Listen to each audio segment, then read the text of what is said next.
अस्सलाम वालेकुम। Programme night addition में हम आपको खुश आमदीद कहते हैं। नाज़रीन, सब जानते हैं कि 2001 में अमेरिका में होने वाली दहशतगर्दी के बाद पूरी दुनिया का नक्शा ही बदल गया। बज़ाहिर तो अमेरिका ने अफ़गानिस्तान पर हमला किया, लेकिन इस अफ़गान जंग से सबसे ज़्यादा मुतासिर पाकिस्तान हुआ। इस 17 साल जंग में पाकिस्तान का 123 अरब डॉलर का नुकसान हुआ। 70,000 से ज़ायद पाकिस्तानी मुल्क में अफ़गान जंग के बाद फैलने वाली बदअमनी का निशाना बने, और ये सिर्फ 70,000 अफराद नहीं बल्कि 70,000 ख़ानदान है, और उन 70,000 लोगों से जुड़े लाखों लोगों की ज़िंदगियाँ मफलूज हुई। जबकि दुनिया भर में पाकिस्तान पर जो दहशतगर्द मुल्क का टैग लगा, जो मुआशी और ख़ारजी तौर पर पाकिस्तान को पाबंदियों का सामना करना पड़ा, वो नाकाबिल तलाफ़ी है। लेकिन इसके बावजूद इस खित्ते में पाकिस्तान की जो अमन की कोशिशें हमेशा से रहीं, वो जारी रहीं, क्योंकि पाकिस्तान को हमेशा से इस चीज़ का अदराक रहा कि मुज़ाकराती टेबल ही दुनिया के हर मसले का हल है।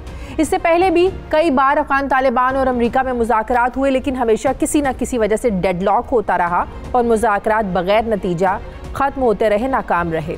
इस बार मुज़ाकराती अमल का जो आगाज़ है, जुलाई 2018 में हुआ, लेकिन मुज़ाकरात के साथ साथ जंग भी जारी रही। लेकिन फिर दिसंबर 2018 आता है, जब अमरीकी सदर ट्रंप ने पाकिस्तानी वज़ीर आज़म इमरान खान को ख़त लिखा और अफ़गान तालिबान को मुज़ाकरात की टेबल पर लाने के लिए मदद करने की दरख्वास्त की। फिर पाकिस्तान ने कोशिशें की, और उन कोशिशों के बाद अब ये ख़बरें सामने आ रही हैं कि अफ़गान तालिबान और अमेरिका में जंग बंदी का मुआहदा तय पा गया है, और आइंदा 18 माह में अमेरिका अफ़गानिस्तान से निकल जाएगा। यानी कि जो विड्रॉल का प्रोसेस होगा ये 18 माह में होगा। लेकिन अभी तक हतमी मुआहदा तश्कील नहीं हुआ। सवाल ये है कि अफ़गान तालिबान और अमेरिका में जंग बंदी के मुआहदे के बाद अफ़गान हुकूमत की पोजीशन क्या है। अमेरिका के अफ़गानिस्तान से निकलने से पहले अफ़गानिस्तान में जो सियासी इस्तेहकाम है, ये कितना ज़रूरी है, क्योंकि ज़ल्मी खलीलज़ाद ये कहते हैं कि अभी बहुत से मामला तय होना बाकी हैं। अभी तक किन किन मामलात पर बात हुई, कौन कौन से मामलात रह गए, और इन मुज़ाकरात की कामयाबी पाकिस्तान के लिए कितनी ज़रूरी है। इस प्रोग्राम में पहले हिस्से पर आज हम इस अहम टॉपिक पर बात करेंगे। दूसरे हिस्से में हम बात करेंगे कि मईशत और सयाहत के फ़रोग़ के लिए पाकिस्तान ने दुनिया भर के 175 ममालिक के लिए ऑनलाइन वीज़ा और 50 ममालिक के लिए ऑन अराइवल वीज़े की जो सहूलत है, ये मुतारिफ़ करवाई है। सवाल ये है कि मौजूदा वक्त में जो सहूलत दी जा रही है, ये कितनी नागुज़ीर है। सयाहती फ़रोग़ से मईशत को तो इस्तेहकाम मिलेगा, लेकिन क्या इस पॉलिसी में एहतियात के वो तकाज़े नज़रअंदाज तो नहीं किए गए जो कि कौमी सलामती के लिए लाज़िम व मलज़ूम है। प्रोग्राम के आखिरी हिस्से में इस अहम इशू पर भी हम डिस्कस करेंगे। प्रोग्राम में मेरे साथ कराची स्टूडियो से ज़फ़र हिलाली साहब हैं, लाहौर से हमें ज्वाइन कर रहे हैं साबिक़ वज़ीर ख़ारजा खुर्शीद कुसूरी साहब, तज्ज़िया का जनरल रिटायर एजाज़ अवान साहब मौजूद हैं हमारे साथ, और साबिक़ सफ़ीर अफ़गान अमूर रुस्तम शाह मोहम्मद साहब भी हमें ज्वाइन कर रहे हैं। प्रोग्राम के आखिरी हिस्से में हमें साबिक़ एडिशनल DGI FIA अमार जाफ़री साहब ज्वाइन करेंगे। मेरे तमाम मेहमानों का बहुत शुक्रिया। कुसूरी साहब, आपसे शुरू करती हूँ। जैसे कि मैंने पहले कहा, कुसूरी साहब के अफ़गानिस्तान में 17 साल के बाद अमन की एक उम्मीद पैदा हुई है। यकीनन ये एक पॉजिटिव डायरेक्शन है कि अमन की तरफ आगे बढ़ा जा रहा है, लेकिन आपके ख्याल में ये सारा प्रोसेस इतना आसान होगा? अभी बहुत सी स्टेजेस हैं जिन्हें तय करना बाकी है। जैसे मैंने पहले भी कहा, गैर मुल्की अफवाज का जो विड्रॉल है ये कैसे होगा, फायरबंदी, फिर कैदियों के एक्सचेंज का मामला, सबसे बढ़कर अफ़गानिस्तान में जिन इलाकों में तालिबान का कंट्रोल है, क्या वो तालिबान का कंट्रोल वहाँ पर बरकरार रहेगा, और फिर सबसे बढ़कर अहम बात ये कि तालिबान भी अभी कह रहे हैं कि अमरीकी इनखला होने तक किसी भी मामले पर पेशरफ नहीं होगी। सब जानते हैं कि पहले भी जो डेडलॉक होते रहे वो तालिबान की जानिब से इसी मसले पर होते रहे, या जब तक अमरीकी इनखला नहीं होगा, गैर मुल्की अफवाज का इनखला नहीं होगा, बात आगे नहीं बढ़ सकती। आपके ख्याल में ये सब मामला कितने आसान होंगे? जी हाँ, पहले ये जवाब देने से पहले समझने की ज़रूरत है कि ये सब कुछ हो क्यों रहा है। जी, अगर तो सिर्फ पेंटागन की मर्ज़ी चलनी थी तो जो अमेरिकी फ़ौज वहाँ 17 साल से बैठी हुई है, और क्योंकि वो अमेरिकी आवाम को बता नहीं सकती थी कि हक़ाइक़ क्या हैं, हक़ाइक़ ये है कि अमेरिका वाहिद सुपर पावर है, और अगर कन्वेंशनल बैटल हो तो दुनिया की बड़ी बड़ी फ़ौज को वो बहुत नुकसान पहुंचा सकती है। लेकिन यहाँ उस किस्म की जंग नहीं हो रही, ये उस किस्म की रवायती जंग नहीं है, ये गुरिल्ला वॉरफेयर है, हिट एंड रन। इसके अंदर उन्होंने हर चीज़ का मलबा पाकिस्तान पे डाला। लोगों को बताना नहीं चाहते थे कि क्या वजूहात है अफ़गानिस्तान में फेलियर की, किस तरह वहाँ डिसफंक्शनल गवर्नमेंट है, किस तरह वहाँ नारकोटिक्स प्रोडक्शन बढ़ रही है, किस तरह वहाँ वॉरलॉर्डिज़म है, किस तरह वहाँ प्रेसिडेंट और चीफ एग्जीक्यूटिव की बातचीत नहीं होती, किस तरह वहाँ फॉरेन मिनिस्टर और प्राइम मिनिस्टर की बातचीत नहीं होती। ये सारी बातें वो नहीं बताते थे। फिर बताया क्यों फिर हुआ।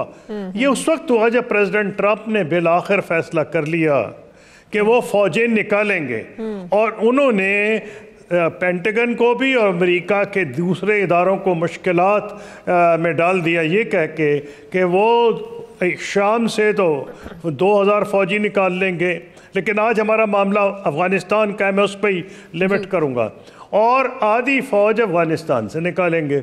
ये पहली इंडिकेशन थी कि अमेरिका वाकई इंटरेस्टेड है, क्योंकि कयास आराइयाँ हो रही थी कि अमेरिका फ़ौज रखेगा। हाँ, मैं ये नहीं कह रहा कि as a result of an arrangement कोई शायद यूएन के ऑस्पिसेस में या किसी और ऑस्पिसेस में काउंटर टेररिज्म फोर्स अगर हो, उसमें बहुत से ममालिक हों, यूएन हो सकता है अमेरिका भी हो जाए, क्योंकि अमेरिका ही चाहेगा काउंटर टेररिज्म फोर्स वहाँ हो, OIC के नीचे भी हो सकती है। लेकिन असल में फ़ैसला तब हुआ जब प्रेसिडेंट ट्रंप ने बिल्कुल वाज़ेह कर दिया कि वो वहाँ से फ़ौजें निकालेंगे। उनके सामने मेरे ख्याल में एक उनकी डेट है, वो अगला इलेक्शन अमेरिका का जो होगा उसमें वो बताना चाहते हैं, यानी कि 2.5 साल अभी उसमें बाकी हैं, और वो बताना ये चाह रहे हैं अमेरिकन कौम को कि मैंने वादा किया था, मैंने फ़ौजें निकाल ली हैं। पहले तो पेंटागन में उनके डिफेंस सेक्रेटरी ने रिज़ाइन कर दिया, जनरल मैटिस ने, और कि ये पॉलिसी, यानी शाम के हिसाब से बात कर रहा हूँ, गलत है। लेकिन बुनियादी तौर पर जर्नलों के लिए ये एक्सेप्ट करना अमेरिकन जनरल्स के लिए मुश्किल हो गया कि वह अमेरिकी अवाम को समझाएं कि किस तरह सुपर पावर अफ़गानिस्तान में गलबा हासिल करने से नाकाम हो गई। तो जब उन्होंने ये फैसला कर लिया तो फिर उसके कुछ लॉजिकल कॉन्सिक्वेंसेस थे। फिर उनको ये समझ आ गई कि पाकिस्तान के बगैर तो मामला आगे नहीं चल सकता। उनको किसी नक्शा भी दिखा दिया कि जी ये देखिए, ये पाकिस्तान का नक्शा है। मेरा ख्याल है अगर उनको नक्शा ना दिखाया जाता और उनको कहा जाए कि उंगली लगा दें तो पाकिस्तान की जगह इंडिया, इंडिया की जगह नेपाल, नेपाल की जगह बांग्लादेश पॉइंट आउट कर देंगे। लेकिन जब उन्हें नक्शा दिखाया गया कि आपने रूस पे तो लगाई हैं सैंक्शंस, तो नॉर्दर्न डिस्ट्रीब्यूशन नेटवर्क अगर पाकिस्तान नाराज़ हो जाता है, जो बड़ा महंगा है और लंबा है, वहाँ वस्ती एशिया में रूस का बहुत ज़्यादा असर है, और ईरान जो दूसरा रास्ता है वहाँ आपने उससे बढ़ के सैंक्शंस लगा दिए हैं। तो आप बिलाखिर निकलेंगे या रहेंगे, या कम फौजें रखेंगे, बेस रखेंगे, या मुकम्मल तौर पर निकल जाएंगे, वो कहाँ से होगा? ठीक है। फिर उनको बताया गया ये पाकिस्तान ही है। उनको ये भी समझाया गया कि पाकिस्तान के बगैर यहाँ अमन कायम नहीं हो सकता। To cut a long story short, उस वक्त उन्होंने प्राइम मिनिस्टर को वो लेटर लिखा। नहीं तो अगर आप देखें जिस किस्म की ज़बान अमेरिकन सदर इस्तेमाल कर रहे थे अपने ट्वीट्स के जरिए, वो उनकी किताब है the art of the deal. वो हर बंदे को डराना धमकाना वो जानते हैं, और वो उन्होंने यूरोप में भी किया है, लैटिन अमेरिका में किया है, सेंट्रल अमेरिका में किया है। आप देख रही हैं लेटेस्ट वेनेजुएला में हो रहा है। तो उनको पाकिस्तान में उन्होंने जब वो किया, फिर उनको पॉलिसी बदलनी पड़ी जब उनको ये बताया गया कि वाकईतन अगर आपने फौजें निकालनी है तो पाकिस्तान के बाहर गुजारा नहीं। तो जब ये फैसला हो गया तो आपने पूछा अब ये सब कुछ कैसे होगा? इसलिए होगा कि पाकिस्तान की गवर्नमेंट को पता चल गया है, अफगानिस्तान की गवर्नमेंट को पता चल गया है, और तालिबान को पता चल गया है कि अगर कोई डील ना हुई तो ये बिल्कुल रूल आउट नहीं किया जा सकता कि ये एक दिन मुकम्मल तौर पर बगैर डील के निकल जाए, जो कि तबाहकुन होगा। उसकी वजह यह है कि सिविल वॉर अगर हुई, अमेरिका तो बाहर जाएगा, उसको क्या नुकसान होगा वो तो बाद में पता चलेगा। लेकिन सिविल वॉर अगर अफगानिस्तान में खुदा न खास्ता हुई तो उसका अफगानिस्तान के बाद दूसरे नंबर पे पाकिस्तान निशाना होगा। इसलिए पाकिस्तान की पूरी कोशिश है, और पाकिस्तान की फौज ने, पाकिस्तान की इंटेलिजेंस एजेंसीज ने, पाकिस्तान की हुकूमत ने, सबने कोशिश की है कि इनको एक टेबल पे लाएं और इनको बिठाएं। बिल्कुल सही। एक आखिरी सवाल मेरा आपसे वो ये कि जाहिर है इसके बाद अब कोई पॉलिटिकल फार्मूला भी होगा। इज्यूम कर लें कि अगर अमरीकी अफवाज, गैर मुल्की अफवाज वहां से निकल जाती हैं, अभी तो मामला अमरीका और तालिबान के बीच में चल रहा है ना, तो जाहिर है काबुल हुकूमत तो बाहर नहीं रखा जा सकता, उन्हें भी बीच में शामिल करना पड़ेगा। तो आपके ख्याल में ऐसी वो कौन सी स्टेज होगी जब काबुल हुकूमत को भी बीच में शामिल किया जाएगा? जाहिर है मामला उनके बगैर तो आगे नहीं चलेगा। देखिए, बिल्कुल वाज़ेह है, अफ़गानिस्तान में एक कौमियत नहीं, इससे बढ़ के हुकूमत और तालिबान और अफ़गानिस्तान के नॉर्दर्न अलायंस एक चीज़ समझने की ज़रूरत है कि अफ़गानिस्तान में मुख्तलिफ कौमियतें हैं। हाँ, पश्तून 40-50% है, मैं नहीं बता सकता।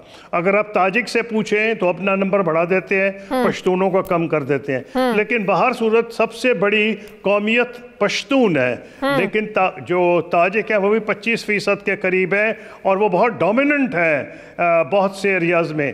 अब ये इसी तरह वहाँ हज़ारा है, फिर वहाँ दूसरी कौमियतें उज़्बेक हैं, तो इनको जब तक आप इकट्ठा नहीं रखेंगे सिविल वॉर होगी। ये अफ़गानिस्तान में अब तालिबान को समझ आ गया कि अव्वल तो अगर अमेरिका निकल भी गया तो किसी सूरत में अफ़गानिस्तान पे, काबुल पे हुकूमत एक तो उनकी आसानी से काबुल पे कब्जा नहीं कर सकेंगे। अच्छा, उसकी वजह यह है कि सारी दुनिया के जो दीगर ममालिक हैं बशमूल ईरान और रूस, वो नहीं चाहेंगे कि सिर्फ तालिबान अकेले की हुकूमत हो। अब इसलिए एक ही वे आउट है कि जितनी कौमियतें हैं इनको किसी एक इंटरिम सेटअप में लाया जाए। इंटरिम गवर्नमेंट की बात हो रही है इलेक्शन से पहले। जो इलेक्शन होने थे उनको तो इल्तवा में डाल दिया गया है, उनको मुलतवी कर दिया गया है। और आज मुझे खुशी हुई कि मैंने खबरों में सुना अभी घंटा पहले कि अफगानिस्तान की हुकूमत ने भी वेलकम किया है। उन्होंने इसलिए वेलकम किया है कि उनको बता दिया होगा, ज़ल्मे खलीलज़ाद काबुल पहुँचे हैं, उन्होंने बताया होगा जी और कोई रास्ता नहीं। लेकिन जिस तरह आज ज़ल्मे खलीलज़ाद ने भी कहा कि there is no agreement on anything until there is agreement on everything, यानी उन्हें बता दिया होगा कि जनाब कोई हुकूमत नहीं इंटरिम बन सकती जिसमें मौजूदा इंतज़ामिया मुनासिब तौर पर मौजूद ना हो। तो इसके ये पाकिस्तान के लिए बहुत बड़ी खबर है, पाकिस्तान की हुकूमत और उसकी फौज के लिए। हमने इतनी ज्यादा कुर्बानियां दी हैं और खुदा करे कि ये किसी मंजिल पे पहुंच जाए। Thank you very much. Thank you, बहुत शुक्रिया खुर्शीद महमूद साहब हमारे साथ हैं।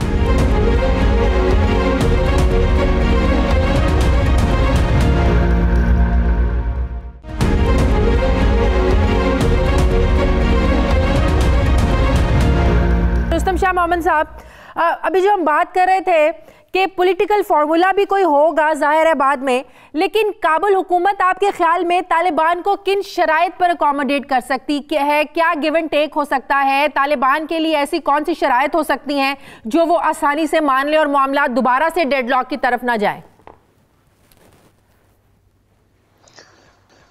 देखिए, अभी काफी मामलात जो हैं वो उन पे इत्तेफाक कराना जरूरी है। सिर्फ एक कन्वर्जेंस ऑफ परसेप्शन इस्टेब्लिश हो गया है, लेकिन अभी बहुत से मामलात हैं जिन पे कोई ब्रेक थ्रू हमें नजर नहीं आ रहा। लेकिन अगर बातचीत इसी तरह चलती रही तो मैं समझता हूं कि जरूर हमें कोई ब्रेक थ्रू मिल जाएगा। पहली बात यह है कि इंटरिम गवर्नमेंट जो बनेगी उसकी कंपोजिशन क्या होगी और उसका मैंडेट क्या होगा, उसके ड्यूरेशन क्या होगा, ये पहली बात है। और ये सबसे कॉम्प्लेक्स इशू है जो तालिबान और अफगान गवर्नमेंट और अमेरिकन को फेस करना होगा और उनको कन्फ्रंट करना होगा। दूसरी बात यह है कि रीजनल कंट्रीज जो हैं वो इस अकॉर्ड की जमानत देंगी कि नहीं देंगी। रीजनल कंट्रीज में अगर आप चाइना, ईरान को भी डालना चाहते हैं जिनके तालिबान के साथ बहुत अहम ताल्लुकात हैं, तो अमेरिका उसकी इजाजत शायद नहीं देगा, क्योंकि अमेरिका नहीं चाहता कि उनकी एग्जिट की सूरत में चीन की पूरी बालादस्ती कायम हो जाए। और ईरान के साथ चूंकि उनके ताल्लुकात इंतहाई कशीदा हैं, वो ये भी नहीं चाहते कि ईरान इस सूरत हाल से फायदा उठाए। तीसरी बात यह है कि ये इंटरिम गवर्नमेंट की लीडरशिप कौन संभालेगा। और चौथी बात यह है कि सीज फायर होगा कि नहीं होगा, क्योंकि हमारी इत्तलात ये हैं कि तालिबान सीज फायर को कबूल नहीं करेंगे। उसकी वजह यह है कि अगर वो सीज फायर को कबूल कर लेते हैं तो फिर इंसर्जेंसी शायद खत्म हो जाएगी। उसके बाद दोबारा लोगों को मोटिवेट कराना और दोबारा उनको लड़वाना ये बहुत ही मुश्किल काम है। तो ये चार जो है ये सबसे कंटेंशियस इश्यूज हैं। इन पे जब तक बात आगे नहीं बढ़ेगी, मैं नहीं समझता कि मुस्तकबिल करीब में कोई ऐसा डेफिनेटिव एक एग्रीमेंट हो सकता है जिसकी बुनियाद पे वहाँ जो है वो इंसर्जेंसी भी खत्म हो और वहाँ आहिस्ता आहिस्ता अमेरिकन का जो फेज विड्रॉल है वो शुरू हो जाए। लेकिन इस जो बातचीत हुई है कतर में, उसकी सबसे बड़ी कामयाबी ये है कि अमेरिका ने उसूलन ये तस्लीम कर लिया है कि उनकी फौज वहां से एक मुय्यना वक्त के अंदर निकल जाएगी। और यही तालिबान का सबसे बड़ा और सबसे कंसिस्टेंट डिमांड यही था कि गैर मुल्की फौजें अफगानिस्तान के साहिल से निकल जाए। बिल्कुल सही। हिलाली साहब, काबुल हुकूमत के अंदर कुछ ऐसे अनासिर भी मौजूद हैं जिनकी ये सोच है कि तालिबान को अकोमोडेट नहीं किया जा सकता सिवाय इसके कि कॉन्स्टिट्यूशन के उनके जो कॉन्स्टिट्यूशन है उसके मुताबिक वो उनके सियासी धारे में शामिल हों। आपको लगता है कि आसान होगा तालिबान को अफगानिस्तान के सियासी धारे में शामिल करना? अगर वो शामिल ना हो तो अकॉर्ड नहीं होगा, कोई पीस एग्रीमेंट नहीं होगी। दूसरी बात यह है कि तालिबान से बात हो रही है ना, ये काबुल की हुकूमत से तो नहीं बात हो रही है। तालिबान से क्यों बात हो रही है? इसलिए कि it is the most powerful force in the country, उनसे ज्यादा कोई है नहीं। अगर अमेरिकन चले जाए तो ये 10 दिन नहीं रह सकेंगे। तो तालिबान ना सिर्फ इंटरम गवर्नमेंट को डोमिनेट करेगी, जो इंटरम गवर्नमेंट 3 साल के लिए वो उन्होंने बनाना है, मैं समझता हूँ वो डोमिनेट किया, वो प्रीएम्प्ट वो प्राइम पावर अफगानिस्तान में होगा जिस दिन अमेरिकन फोर्सेस निकल जाएं। मगर देखिए, हम इनके बारे में बात कर रहे हैं, अफगानिस्तान में मुश्किलात क्या हैं। अच्छा, मैं जानना चाहता हूं कि पाकिस्तान का इसका क्या कॉन्सिक्वेंस है। अब आप थोड़ा सोचिए, ये कॉन्सिक्वेंसेस सब अच्छे नहीं है। मिसाल के तौर पे ये जो लोग हैं जो तालिबान के खिलाफ हैं अफगानिस्तान में, ये तो तालिबान के साथ तो नहीं है ना तालिबान इनके साथ हैं। इनका क्या पॉलिटिकल फ्यूचर है? जीरो। अब आप आ जाएं ताजिक्स पे, ऑफिसर कोर अफगान आर्मी पे ज्यादातर ताजिक्स के बने हुए हैं। क्या इनसे भी रेकंसिलिएशन हो जाएगा कि लोग भूल जाएंगे? हजाराज, माय गॉड, तालिबान तो हजाराज के जानी दुश्मन है। उनको तो वो कहते हैं इनको सबको निकाल देना चाहिए दुनिया से, ना सिर्फ अफगानिस्तान पे। बहुत सारे भाग के आए हैं हमारे वहां। तो क्या होगा इनको तालिबान जब वापस आ जाए? क्या इनके साथ भी रेकंसिलिएशन हो जाएगा? और शायद हो जाए, कुछ किसी के साथ अगर हो जाए वेरी गुड, मगर शाजिया अगर नहीं हुआ, क्या फिर रेफ्यूजी शुरू हो जाएंगे? क्या फिर पाकिस्तान में आके बसने लग जाएंगे? और हमने क्या तैयारी की है अगर उनके साथ नहीं चला? अगर ये लोग नहीं तालिबान के साथ हमारे वहां, मैं ब्रेक ले लूं, ब्रेक के बाद इसी पर आकर बात करेंगे कि अगर अमरीकी अफवाज के इनखला के बाद काबुल हुकूमत और तालिबान में कशीदगी पैदा होती है, पाकिस्तान के लिए सूरत हाल किस हद तक मुश्किल पैदा हो सकती है। बहुत शुक्रिया रुस्तम शाह मोहम्मद साहब, आप हमारे साथ थे। मुझे प्रोग्राम में एक ब्रेक लेनी है, वापस आते हैं एक छोटे से वक्फे के बाद।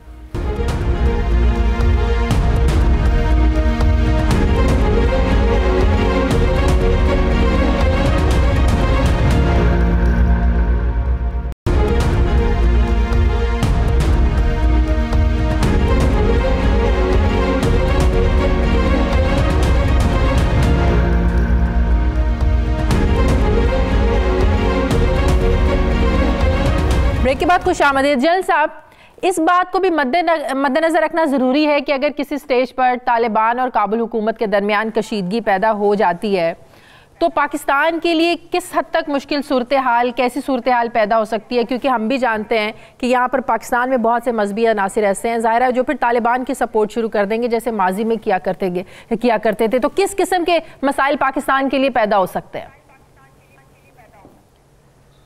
Shazia, thank you very much. देखने की बात यह है कि जो इस वक्त लोग डायलॉग में इन्वॉल्व हैं, अमेरिका खुद है, पाकिस्तान है, रीजनल कंट्रीज़ के एक आशीर्वाद हासिल है, और ख़ुद तालिबान जो एक बहुत बड़ा फरीक थे, रेजिस्टेंस फोर्सेस मैं उन्हें कहूँगा, तालिबान नहीं, वो भी डायलॉग टेबल पे हैं। अब जो एक उसूली मौक़िफ़ या उसूली फ़ैसला होने जा रहा है वो ये है कि वहाँ पे multi ethnic national government form करनी पड़ेगी, जब तक मल्टी एथनिक रिप्रेजेंटेशन नहीं होगी for some period of time, चाहे वो 2 साल के लिए हो या 3 साल के लिए, नेशनल गवर्नमेंट फॉर्म नहीं की जाएगी, उस वक्त तक इख्तलाफात होने के इम्कानात हैं। एक ये बड़ी बात है। और इससे सब चूंकि आगाह हैं, ज़ल्मे खलीलजाद इस बात को बहुत अच्छी तरह समझते हैं, अमेरिकन फोर्सेस समझती हैं, पाकिस्तान इसको बहुत अच्छी तरह समझता है, लिहाजा इस तरह फ्रेजाइल बुनियादों पर करके बहुत जल्दबाजी में अमेरिका निकलने के मूड में नहीं है। इसीलिए बात हो रही है कि वो 18 मंथ्स में अपना विड्रॉल कंप्लीट करेंगे।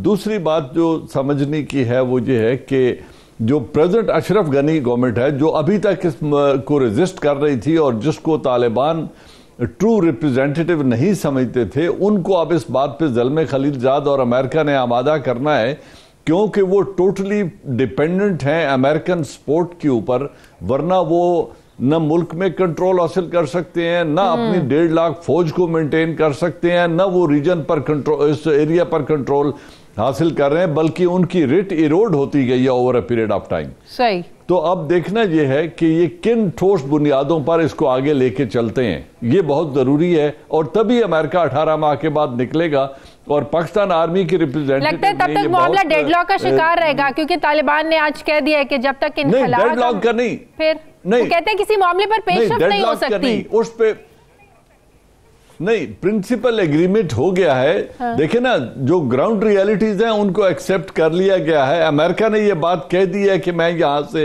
निकलूंगा, अनलिमिटेड नहीं ठहर सकता, और अब उस पे 18 मंथ पे एग्रीमेंट हो गया है। फिर उन्होंने रेजिस्टेंस फोर्सेस को एक फ्रीक तस्लीम कर लिया है और उनके साथ डायरेक्ट डायलॉग में चले गए हैं। बाकी कैदियों का छोड़ना और ये छोटी चीजें हैं। और एक इंटरिम सेटअप पे भी ब्रॉड एग्रीमेंट हो गया है कि इंटरिम सेटअप बनेगा, उसमें रिप्रेजेंटेशन की बात अभी तफसील से तय होनी है कि कौन लोग रिप्रेजेंट होंगे, तब जाके ये कोई हम मुस्तकिल अमन की तरफ कदम बढ़ा सकेंगे। जैसा एक और बड़ी अहम बात कि वहां पर भी कुछ ऐसे, आप पता है आपको भी, छोटी मोटी और भी तंजीमें हैं, नॉन स्टेट एक्टर्स हैं जो इस पीस प्रोसेस को हर्ट करने की कोशिश करेंगे, उनसे कैसे निपटा जाए? आपको नहीं लगता उसके लिए भी एक पॉलिसी होनी चाहिए? उसके लिए भी देखिए, सब लोग उससे आगाह हैं। हाँ। जो हमारे जो रिप्रेजेंटेटिव हैं, जो हमारी तरफ से डायलॉग में मुआवनत कर रहे हैं, उनको भी पता है कि वो फोर्सेस कौन है। और देखिए, एनडीएस है या वो लोग जिनकी डिपेंडेंसी टोटल अमेरिका की इमदाद पे थी और वो उससे बहुत फवायद हासिल कर रहे थे, वो चाहते हैं कि ये ना निकलें और इसी तरह ये निज़ाम चलता रहे। खुद इंडिया नहीं चाहता कि उसको बाहर रख के डायलॉग किया जाए, वो भी इसको सैबोटाज करने की कोशिश करेगा। और ये जो पिछले दिनों एक स्ट्राइक हुई और आज जो पाकिस्तान मिशन में घुसने की कोशिश की एक औरत ने, ये वो तमाम अवामिल हैं जो उन लोगों की निशानदेही कर रहे हैं कि देयर आर फोर्सेस जो इस सारे प्रोसेस को नाकाम बनाना चाहती हैं। लेकिन बड़े स्टेक होल्डर्स चूंकि इस खतरे से आगाह हैं, लिहाजा मुझे लगता है कि वो इसका हल ढूंढ लेंगे। अब देखना है कि पाकिस्तान के लिए क्या है। पाकिस्तान के लिए सबसे बड़ी बात जो है वो ये है कि इस अमन से अफगान और पाकिस्तान का बहुत ज्यादा फायदा है, लिहाजा दोनों ये कोशिश करेंगे कि इसको यकीनी बनाया जाए। पाकिस्तान अपना बॉर्डर सिक्योर कर चुका है। हिलाली साहब ने दुरुस्त बात की कि अगर वहां पे इंस्टेबिलिटी दोबारा क्रिएट होती है तो 3 अवामिल बहुत डेंजरस होंगे। एक, वो 1.5 लाख की फौज वो फौरन तितर बितर हो जाएगी और वो अपने वॉरलॉर्ड्स को जाके ज्वाइन करेगी और बहुत कत्लो गारत होगी। सही। दूसरी बात यह है कि जो अमेरिका के वहां पे एमिनिशन, आर्म्स एंड एमिनिशन का स्टॉक पाइल है, जो मिलिट्री व्हीकल्स हैं और जो मिलिट्री हार्डवेयर इस वक्त अफगानिस्तान में मौजूद है, अगर अमेरिका और ये जो नेगोशिएटर्स हैं उसके एक मुनज़्ज़म इनखला की बात वहां से नहीं करते तो ये तमाम हथियार और असला हाथ लगेगा रेजिस्टेंस फोर्सेस के, और ये जो तितर बितर होने वाली फौज होगी उसके हाथ लगेगा और बहुत लंबी इंस्टेबिलिटी क्रिएट हो जाएगी। सही। अब अफगान रेफ्यूजीज जिसका हिलाली साहब ने जी, मैं वही सवाल पूछने लगी हूँ कि सारे पीस प्रोसेस के साथ अफगान मुहाजिरीन के हिलाली साहब यहाँ से निकलने के आपको लगता है इम्कानात बढ़ जाएंगे? ज़ाहिर 100% तो रिफ्यूजीज आपको नहीं जाते, तो कितने इम्कानात बढ़ जाएंगे कि रिफ्यूजीज यहाँ से चले जाए? देखिए, आपकी तरफ जो हमने नहीं बात करता हूं वो जो उन्होंने हमने जो बॉर्डर फेंसिंग शुरू की हुई है, ये जो 18 मंथ्स का टाइम बाय किया जा रहा है, हम इंशाल्लाह इस साल के आखिर तक अपनी फेंसिंग को मुकम्मल कर लेंगे और क्रॉस बॉर्डर मूवमेंट को बहुत मैं कहता हूं तकरीबन 90% से ज्यादा हम इसको कंट्रोल कर लेंगे। तो मजीद रेफ्यूजीज के आने के जो खतरात हैं उनको हम मिनिमाइज कर सकते हैं। और जो यहाँ बैठे हुए हैं, अगर अमन कायम होगा तो यहाँ वालों को भेजना भी बहुत हद तक मुमकिन हो जाएगा और जो बाकी रहेंगे उनकी रजिस्ट्रेशन और उनको टैक्स नेट में लाना भी एक बहुत बड़ी प्रायोरिटी होगी, जिसके लिए गवर्नमेंट काम करेगी। अब फिलहाल देखना यह है कि वहां अमन कायम हो जाए और वहां पे एक स्टेबिलिटी आ जाए ताकि पूरे खित्ते में एक इस्तेकाम आ जाए। इसमें रीजनल कंट्रीज का रोल बहुत अहम है। मैं जरा हिलाली साहब पे भी इसका कमेंट ले। जी हिलाली साहब, देखिए जल्दी से मैं ये बता दूं आपको कि रेफ्यूजीज आएंगे और अगर ये फेंस उधर खड़ा हो और वो मारे जा रहे हैं उनके मुल्क में, मिसाल के तौर पे हजाराज अगर आ जाएं और फेंस के आगे आके रुक गए और उनके फिर मार कुटाई उनके खिलाफ हो, ये मुनासिब नहीं है कि हम उनको अंदर आने ना दें। मैं समझता हूं कि रेफ्यूजीज जरूर आएंगे, इसलिए कि ये लोग जो तालिबान के खिलाफ 17 साल लड़े हैं, ये तालिबान के दुश्मन हैं और ये दुश्मनी कभी खत्म नहीं हो सकती। तो बहुत लोग आएंगे। मेरा दुआ ये है कि ऐसे लोग जैसे कारजाई और गनी को हम पनाह ना दें, हमने उनको एक पनाह दिया था। दूसरी बात, ये जो 5 बेसिस है जनरल साहब, address yourself to this question, ये 5 बेसिस तो $13 बिलियन के लिए बने हुए हैं, state of the art basis, ये किसके हवाले कर रहे हैं भाई? ये क्या तालिबान के हवाले हो रहे हैं कि या हिंदुस्तान आके कहेगा उनको हमारे को बेसिस दे, जैसे वो ताजिकिस्तान में उन्होंने लिया है? क्या ये रूस आके उनको कहेगा ये लो पैसे? मैं ये जानना चाहता हूं, इंडियन इंटेलिजेंस पोस्ट जो बॉर्डर पे लगे हुए हैं जिधर स्पाइंग वाइंग होते, उसको क्या होगा? और फाइनली आपको पता है कि अगर रेफ्यूजीज नहीं आने हैं तो उधर इकोनॉमी उसकी स्टार्ट करना चाहिए। ये कौन करेगा? अल्टरनेट इकोनॉमी कौन नौकरियां देगा, कौन इन्वेस्टमेंट लाएगा? हमारे लिए ये बहुत पेचीदे मसले हैं। सही। जनरल साहब, आखिरी सवाल, उसके बाद मुझे ब्रेक लेनी है। मेरा भी एक आखिरी सवाल सुन ले। आपको लगता है कि पाकिस्तान का भी इससे और आगे किरदार पाकिस्तान को अदा करना है? यहाँ तक पाकिस्तान की जिम्मेदारी भी पूरी नहीं, जाहिर है इसका सारा क्रेडिट पाकिस्तान को भी जाता है। अमेरिका भी इस बात को मानता है कि टेबल टॉक तक अफगान तालिबान को लाने में पाकिस्तान का बड़ा अहम रोल है। आपको लगता है इससे भी आगे भी पाकिस्तान का भी किरदार है? जी बिल्कुल शाजिया, बात यह है जो बात हिलाली साहब कर रहे हैं ये बड़े दुरुस्त उनके खदशात हैं, लेकिन देखना यह है कि जो स्टेक होल्डर्स इस वक्त इन्वॉल्व हैं, जो बातचीत हो रही है, मैंने मिलिट्री हार्डवेयर की बात पहले की थी कि क्या ये जो 5 बेसिस जिनकी बात कर रहे हैं, इसके अलावा भी जो वहां पे मिलिट्री हार्डवेयर है जो उनकी फौज के हाथ में है, क्या अफगानिस्तान 1.5 लाख फौज को रखना और उसको मेंटेन करना उनकी जरूरत है या क्या उनकी सलाहियत है? तो द आंसर इज नो, वो नहीं कर सकते। फिर देखना यह है कि इसमें से कितने लोगों को अभी इस 1.5 साल में इस अहल बनाया जाए और किस तरीके से रेगुलर डिसआर्मामेंट की जाए ताकि ये लोग अपने वॉरलॉर्ड्स को ज्वाइन करके लॉन्ग टर्म इंस्टेबिलिटी क्रिएट ना कर सकें। इस हार्डवेयर को या तो अमेरिका वापस ले जाएगा या यहां से उठा के कतर में जो उनका बहुत बड़ा बेस है अपनी एयरफोर्स और तमाम हार्डवेयर को वहां पे डंप करेगा या वो पाकिस्तान को सेल करेगा, क्योंकि इसको खाली करना, इस मिलिट्री हार्डवेयर का डिस्पोजल बहुत जरूरी है, क्योंकि ये आइंदा के लिए बहुत खतरनाक है। इमैच्योर हाथों में और एक इर्रेगुलर फोर्स के हाथों में अगर ये चला गया तो बहुत बड़ी इंस्टेबिलिटी होगी। तो ये एक बहुत बड़ा इश्यू होगा जिसको करना है। अब रहा पाकिस्तान का रोल, पाकिस्तान का रोल अभी शुरू होगा, ये खत्म नहीं होगा। एक बुनियादी तौर पे इस एग्रीमेंट को करवाने के बाद रीजनल कंट्रीज के साथ राब्ता रख के उनका कंसेंसस बिल्ड करना कि जी यहां पे आइंदा के लिए इंस्टेबिलिटी क्रिएट ना हो, जो वॉरिंग फैक्शंस हैं उनकी मिलिट्री और लॉजिस्टिक सपोर्ट को ड्रॉय किया जाए ताकि वो लोग अमन की तरफ आएं और दोबारा जंग की तरफ ना जाएं। सही। फिर ये जो हमारे बॉर्डर के ऊपर है, बिल्कुल ये कंसर्न दुरुस्त है कि अगर वहां पे जंग होती है और एक मजलूम लोगों की जान को खुद अफगानों के हाथ खतरा होता है, तो हमें शायद United nation human rights commission के प्रेशर के तहत ही अपने वो उनको मूवमेंट अक्रॉस द फंड्स देनी पड़ेगी और उनको एक खास खित्ते में रिस्ट्रिक्ट करना पड़ेगा ताकि हम उनको जाने भी बचाएं लेकिन मुल्क को दोबारा रेफ्यूजीज के फ्लड से भी बचाएं। सही। तो ये ऐसे इश्यूज हैं जिन पर बड़ी सैर हासिल बहस होगी, इनके हमें हल तलाश करना होगा।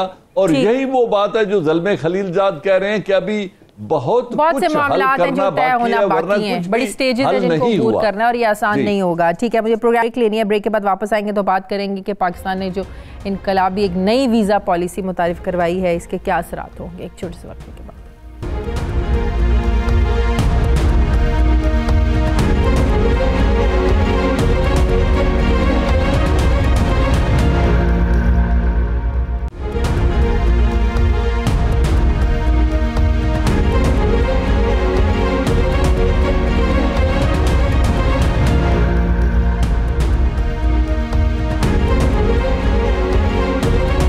ब्रेक के बाद खुशामदीद। साबिक एडिशनल डीजी FIA अमार जाफरी साहब हमारे साथ हैं। बहुत शुक्रिया अमार जाफरी साहब। पाकिस्तानी हुकूमत ने जो 97 ममालिक के लिए वीज़ा पॉलिसी नरम करने का फ़ैसला किया है, बड़ा डिस्कस किया जा रहा है, इससे बड़ा सपोर्ट भी किया जा रहा है, बड़ा सराहा जा रहा है पाकिस्तान की इस पॉलिसी को। लेकिन इसमें जो अहम बात है अमार जाफरी साहब, ये है कि जो पहली बार ऑन अराइवल वीज़े की सहूलत पाकिस्तान देने जा रहा है, इसमें जो नेगेटिविटी सामने आ रही है, बहुत लोग ये कह रहे हैं कि इसके उसूल व ज़वाबित बहुत ज़्यादा सख्त रखने पड़ेंगे, बड़े क्लियर करने पड़ेंगे, क्योंकि ये एक ज़रिया हो सकता है कि एजेंटों के ज़रिए पैसा कमाने का एक ज़रिया बन जाए। जो काउंटर पे एक वीज़ा ऑफिसर बैठा हुआ है, अगर उसको खुद से कुछ चीज़ें क्लियर नहीं होंगी और वो जो वीज़ा लेने वाले होंगे उनको मुश्किलात होंगी, बाहर एजेंट खड़े हुए होते हैं, वो कहेंगे आप हमें इतने डॉलर दे, इतने पैसे दें, हम आपको वीज़ा लेके देते हैं। तो क्या उसूल व ज़वाबित होने चाहिए कि इस तरह के माफिया से भी बचा जा सके और जिन लोगों ने वीज़ा लेना है उनको भी मुश्किलात पेश ना आए? जी बहुत शुक्रिया आपका। पहली बात तो ये है, अभी ई वीज़े का ऐलान किया गया है कि 175 कंट्रीज को दिया गया है, जो बहुत शिद्दत से ज़रूरत थी इसकी, क्योंकि बाहर के मुल्कों में लोग आना चाहते थे, यहाँ पे वीज़ा फैसिलिटी नहीं थी। उसके लिए बहुत ज़रूरी है कि जब आप ई वीज़ा का इजरा करते हैं तो जो उसके बैक एंड पे सिस्टम चलेगा, जो सर्वर चलेंगे, जो उसकी परफॉर्मेंस होगी, वो बहुत ज़रूरी है। और उसके लिए इसको सिक्योर करना बहुत ज़रूरी है। ये ना हो कि ई वीज़ा के लोग अप्लाई करें और फिर हमें एम्बेरसमेंट का सामना करना पड़े कि सर्वर रिस्पॉन्ड ना करे या वो हैक हो जाए, जो हमारी सूरतों में होता है अक्सर। पहली बात तो ये है। दूसरी बात, ये आपने वीज़ा अराइवल की बात की है, जो करंट प्रोसेस है वीज़ा अराइवल का, वो बड़ा सिंपल और स्ट्रेट है कि यहाँ से कोई इदारा जो कि चैम्बर ऑफ कॉमर्स में रजिस्टर्ड होता है, वो अप्लाई करता है कि जी हमें फला आदमी को बिजनेस वीज़े बुलाना है, और वो उसी बुनियाद पे वो एक लेटर इशू होता है, वो इमिग्रेशन को जाता है। तो ये सिंपल एंड स्ट्रेट प्रोसेस है। हर लेटर में चैम्बर ऑफ कॉमर्स की मोहर लगना जरूरी है। यहाँ पे तो बहुत सी और कंपनीज होंगी ना जो बाहर से लोग आ रहे हैं इन्वेस्ट करने के लिए, हर एक तो चैम्बर ऑफ कॉमर्स से नहीं जुड़ा होगा। ये जरूरी होगा कि जिसने भी लेटर कोई दिखाना है कि मुझे फलां कंपनी ने बुलाया, उसके लेटर पर चैम्बर ऑफ कॉमर्स की मोहर लगना जरूरी है। जो करंट प्रोसेस है वो यही है कि चैम्बर ऑफ कॉमर्स को अप्लाई करती है and the company has to be a member of chamber of commerce, उसके बाद वो प्रोसेस होता है। ये करंट था, लेकिन इसमें बड़े चंद ममालिक थे। अब ये चूंकि मालिक भी बढ़ गए हैं और गालिबन लोग टूरिज्म के ऊपर भी आएंगे, बाकी भी चीज़ों पर आएंगे, तो आपकी बात बिल्कुल ठीक है। हर पॉलिसी के नीचे एक स्ट्रेटजी बनती है और स्ट्रेटजी के नीचे SOPs बनते हैं। देखिए ये इस वक्त ग्लोबल बेस्ट प्रैक्टिस है। फॉर एग्जाम्पल अगर आप जाएँ इस्तांबुल एयरपोर्ट के ऊपर, तो वीज़ा अराइवल जो है वो वहीं पे देयर एंड देन आप फी पे करके आप अंदर जा सकते हैं। लेकिन उसके लिए उनके जो प्रोसेस है वो बड़े क्लियर है। पहली बात तो ये है कि कुछ ममालिक की तो शर्त ये है कि जी अगर आपके पास फला मुल्क का वीज़ा अराइवल है तो हम आपको दे देंगे, एक वीज़ा अगर उनका है तो एक तो वो देखना पड़ेगा। उसके बाद सबसे अहम बात यह है कि हमारे एयरपोर्ट्स के ऊपर क्या इतनी ट्रैफिक को एकोमोडेट करने की गुंजाइश मौजूद है कि जो लोग आएंगे, क्योंकि इस वक्त जब आप ये खोल रहे हैं तो एक बड़ा बल्क आएगा, तो क्या जो हमारा इमिग्रेशन सिस्टम है या जो उसके अलाइड इदारे हैं, जो इंफ्रास्ट्रक्चर्स हैं, वो इसको एक्सेप्ट कर लेंगे? अगर नहीं तो उनकी क्या ट्रेनिंग्स और कैपेसिटी बिल्डिंग होगी या नहीं। नंबर 3, जब ये लोग आएंगे पाकिस्तान के अंदर, तो जो हमारे आगे फॉर एग्जाम्पल इस पर टूरिज्म पुलिसिंग की बहुत सख्त जरूरत है। कोई पॉइंट ऑफ कांटेक्ट नहीं है इस्लामाबाद, लाहौर, कराची शहर के अंदर कि जहां पे कोई फॉरेन टूरिस्ट को कोई मसला हो तो वो वहां जाके बात कर सके।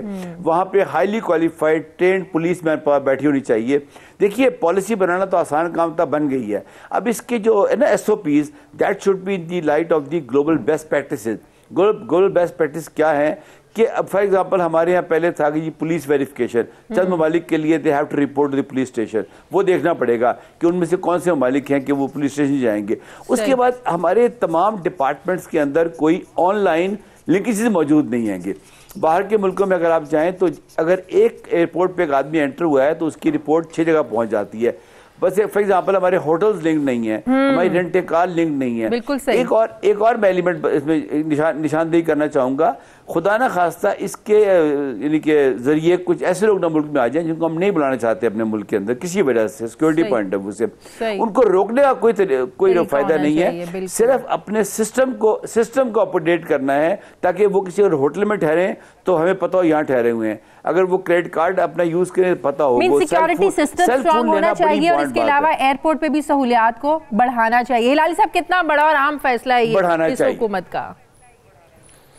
मेरे ख्याल में ये क्या फायदा क्या है वीजा का पॉइंट कंट्रोल। वीजा तो ये होता है ना कि कंट्रोल करें आप, आपके मुल्क के अंदर कौन आता है जाता है, आपको ये कंट्रोल अच्छा नहीं लगता। आप टूरिज्म को फरोग दे रहे हैं, आप चाह रहे हैं कि इन्वेस्टमेंट आए। कोई टूरिज्म को फरोग नहीं है। लेकिन जो सानिया साहिवाल हुआ, आपको नहीं लगता इस तरह के वाकयात जो हैं ये बड़ा असरअंदाज करते हैं और ऐसे वाकयात के लिए की रोकथाम के लिए आपके पास एक स्ट्रॉन्ग पॉलिसी होनी चाहिए और सबसे बढ़कर एक स्ट्रॉन्ग पुलिसिंग सिस्टम होना चाहिए जिसने आपके टूरिज्म को, टूरिस्ट को आपको सपोर्ट करना है, लोगों को तहफ़्फ़ुज़ देना है। आपको लगता है कि ऐसे वाकयात कहीं ना कहीं रुकावट बनते हैं?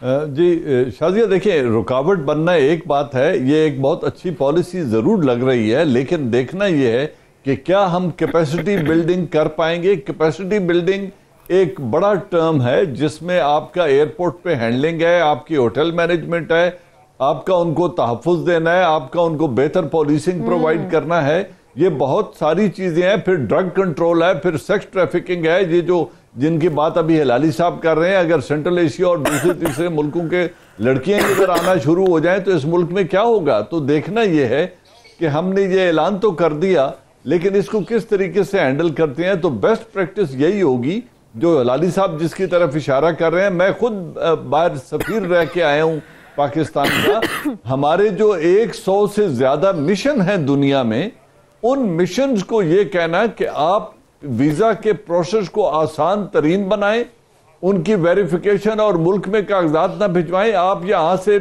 24 आवर्स या 48 आवर्स के अंदर वीजा लगा दें और अपने पास रिकॉर्ड रखें कि कौन शख्स किस मुल्क से ट्रेवल करके हमारे मुल्क में जा रहा है। हाँ, उसको वीजा दें जल्दी ताकि वो आए और इधर आके रहे, और सिंगल एंट्री वीजा तो कोई इशू ही नहीं होना चाहिए।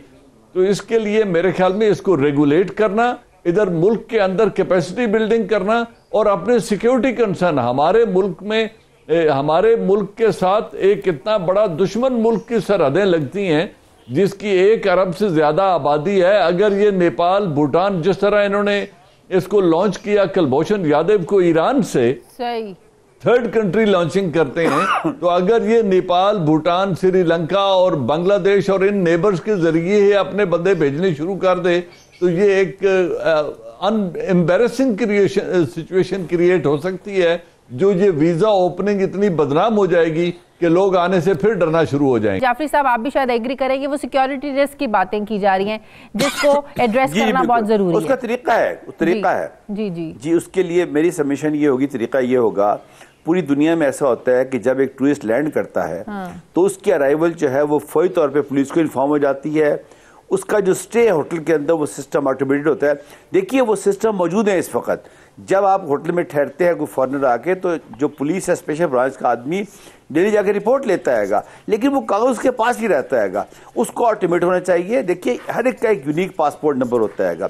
मैं इसमें सिर्फ जोर देकर बात कहना चाहूँगा कि हमें फौरी तौर पर टूरिज्म को प्रमोट करना चाहिए। इसके लिए चाहे मैं 24/7 काम करना चाहिए। टूरिस्ट सीजन आ रहा है हमारे मुल्क के अंदर और इसकी जितने भी सिक्योरिटी कंसर्न्स हैं उसका सिर्फ टेक्नोलॉजी के पास है। जब वो रेंट ए कार लेता है, कहीं बैठता है, आप इंडिया में जाएं, आप ट्रैवल करते हुए आपकी पिक्चर्स लेते हैं हर जगह, हमारे यहाँ भी पिक्चर्स लेते हैं, और ये सब चीजें इंटरकनेक्टेड हो सकती हैं और इसका हल सिर्फ एक जगह मौजूद है, वो है टेक्नोलॉजी। बहुत शुक्रिया हिलाली साहब, आपका जनरल एजाज अवान हमारे साथ थे। और जाफरी साहब में तमाम मेहमानों का बहुत शुक्रिया। प्रोग्राम का वक्त खत्म हो गया, आप फीडबैक दीजिए, मुझे इजाजत दीजिए, अपना ख्याल रखिएगा, अल्लाह हाफिज।